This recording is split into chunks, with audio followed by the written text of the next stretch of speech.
So I dedicate today's learning and today's teaching to the healing for Salman Rushdie and for platforms of peace and courage to continue to ascend them. On that platform of peace, where the horrific attack against Salman Rushdie took place this morning, I was invited by the Chautauqua Institution to be the clergy in residence in Chautauqua, which was a community founded by Christian ministers, Methodist ministers in 1874. Began as a kind of revivalist tent area, but over the years became a hub for cultural, music, dance, art, thought, and religious inspiration. As the fourth rabbi asked in their 150-year history, honored to be so, following the footsteps of my colleagues, Rabbi Sharon Brous and Rabbi David Wolpe and Jonah Pessner. It was a big deal for me to represent Romamu and to represent the Jewish Renewal Movement and to be there on that stage in front of those people.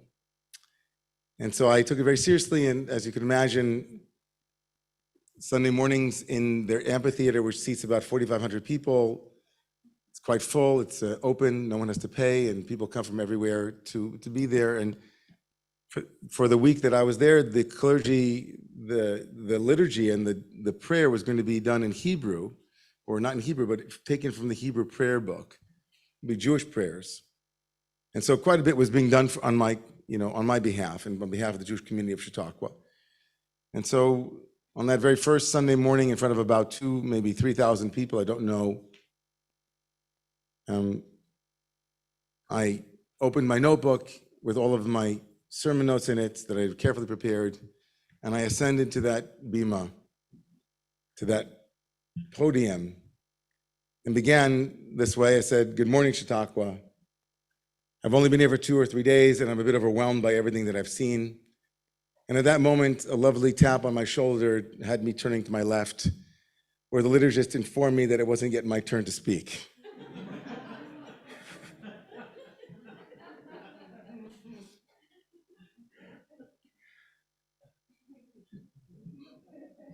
I regained my composure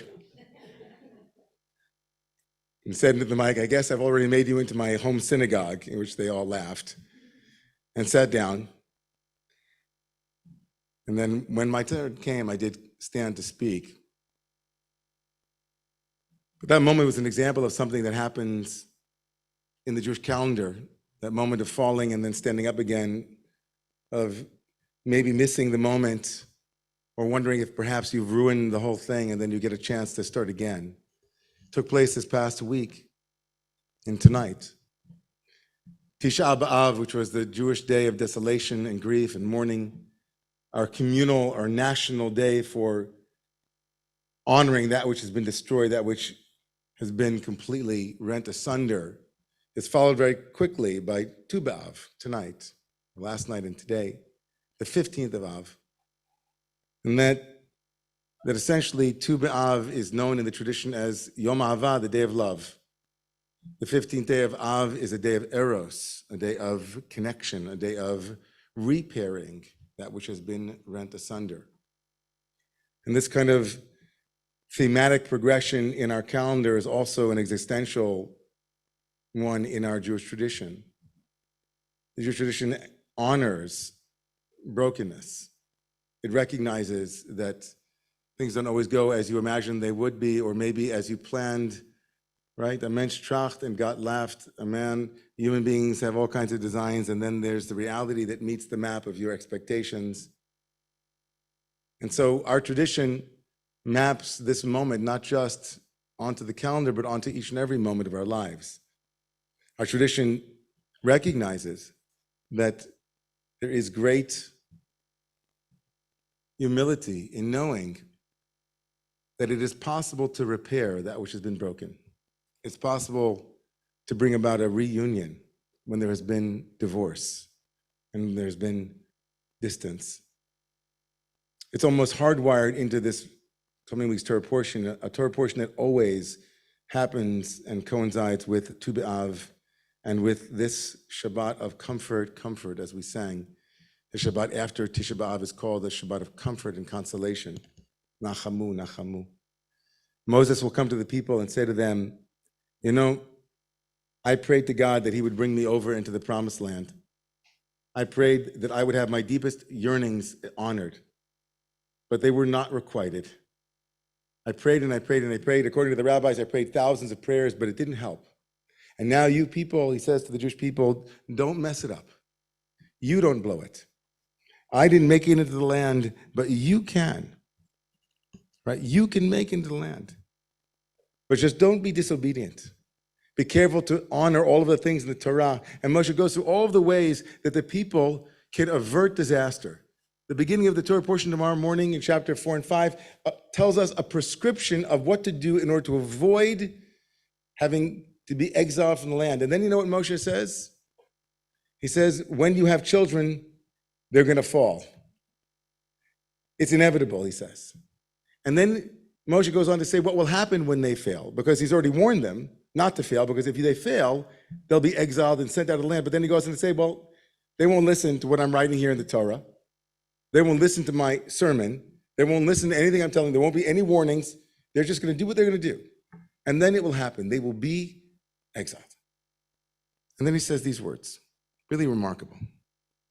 When they're in exile, Moses says to them, at that point when you are far away, when you're further from than you can possibly imagine, the Torah even describes that will be dispersed amongst all of the non-Jews, kind of a prescription or a kind of a foreshadowing of Jewish history, if you want to look at it that way, depending on when it was written. Pretty remarkable. Like we're going to be scattered to the winds. But then Moshe says you're going to be gathered together at one moment. You'll see to yourselves, oh, we're so far from God, we're so far from where we began, and then you'll begin your way back. Ubikashtem Mee'shom et Adonai Elohecha. And from that place, you'll request. The word bakasha here is more than request. You'll seek. You will seek out the source of love. You will seek out the source of surrender. You will seek out the source of life. You will seek out the ground of being. You will seek out the one that you had originally been connected to. You'll feel disoriented, dis-ease, dislocated. There'll be a sense of anomie, a sense of things are not right exactly. And that itself, Moshe promises, as if answering the question, but if we're in exile, how will we ever come back? If we're asleep, how can we ever wake up? And Moshe says, don't worry, it's going to happen. It's almost a promise. The language is almost stark. It's not if you. It says you will. Ubikashtem Mee'shom, from that place. And the key word for me, and the key word I think for this moment is from that place. Moshe doesn't say that you will request God or you will seek God from the place that you had originally been, because you're no longer there.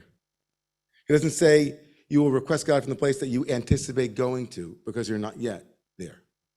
The word Mee'shom, from that place, situates us in the midst of the dislocation.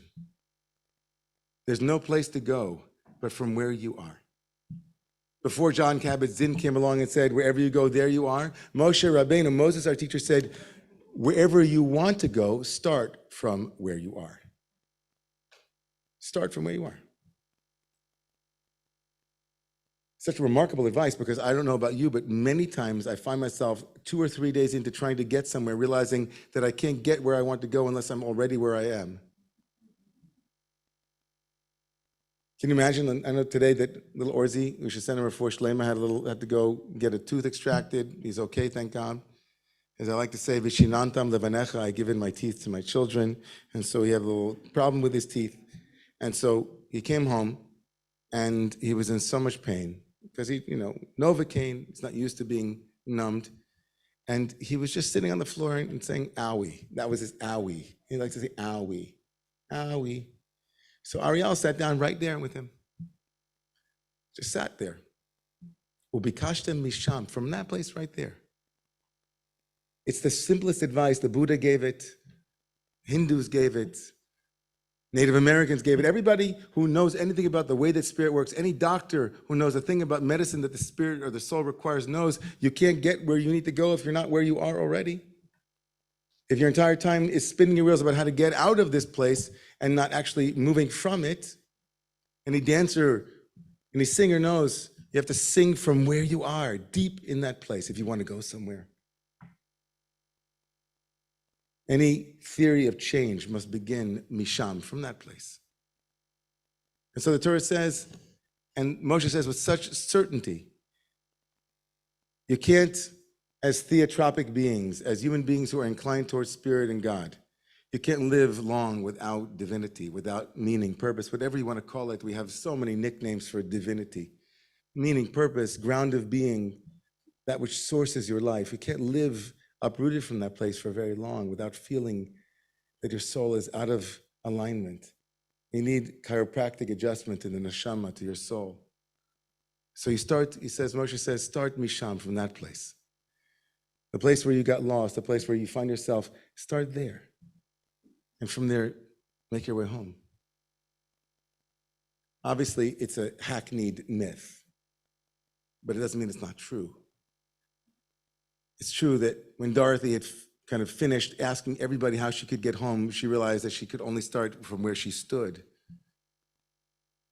And as long as she kept thinking she had to get somewhere, she wasn't really where she was. Ubikashtem Mee'shom, you'll make a request, but let it come from Mee'shom, from that place, says Moshe Rabbeinu. The great-grandson of the Baal Shem Tov, Rav Nachman of Restless, whom we studied in our Hasidic masters, had a prayer in his Likutei Tefillot, and kind of gathered together prayers based upon his teachings. He wrote them, and here are the words of one of his Tefillot. ותעזרני לבקש אותך תמיד בכל המקומות שאני שם. Please, God, give me the strength to seek you out from every place שאני שם, that I find myself in. ואזכה לקיים מקרא, and in that way I will merit to fulfill the verse, וביקשתם משם, that you will seek God out from the place you are. Because what happens when we're in the place and we're seeking God out and we find God in that place? Then we're not in exile. Moshe Rabbeinu, who's not about to enter the land, he's the one saying to them, I'm not getting into the land. You're going to get into the land. And one day you're going to be out of the land, and I'm also out of the land right now. And guess where I found God, Moshe says? I found God outside the land because I looked and there was a burning bush, but it wasn't in the land. It was in the desert where I was. Because God makes house calls. And she likes to find us where we are. She has a tracking device, a GPS, a God positioning service. And she says, are you here? Because if you're here, then I'm also going to be here with you. Ubikashtem Mee'shom. The Kotzker Rebbe said something so beautiful. He said, you know, everybody's wondering where they can find God. And God says, I'm wondering where I can find you. If you let God in, the Kotzker Rebbe says, then God will be found in any place. Mee'shom, from that place.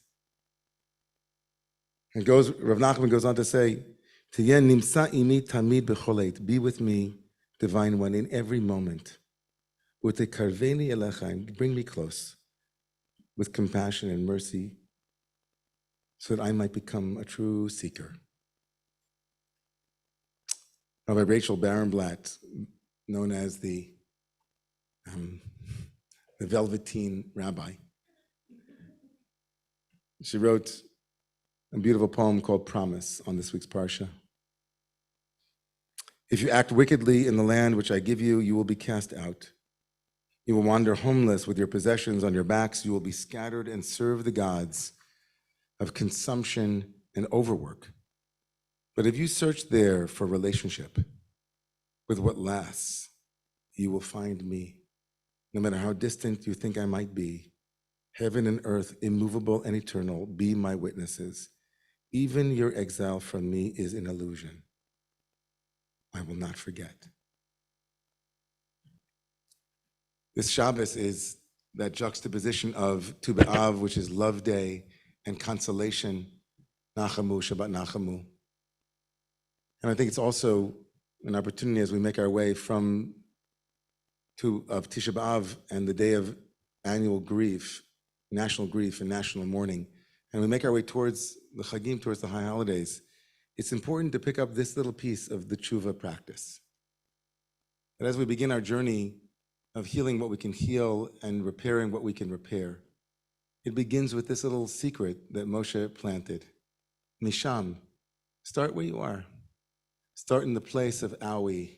Start in the place of this feels wrong, but I need to find a way out. Sit there for a bit. Pull up a little chair, get some tea, invite the Shekhinah to be there with you, the Divine One, and make relationship. Make it a holy pilgrimage site. Ubikashta misham, request the Divine One from that place. In the merit of all of our seeking and our praying, may peace come, may healing happen, and may the world move as it is, I believe, inexorably one step closer towards freedom and wholeness for all sentient beings. And let us say, Amen. Please rise.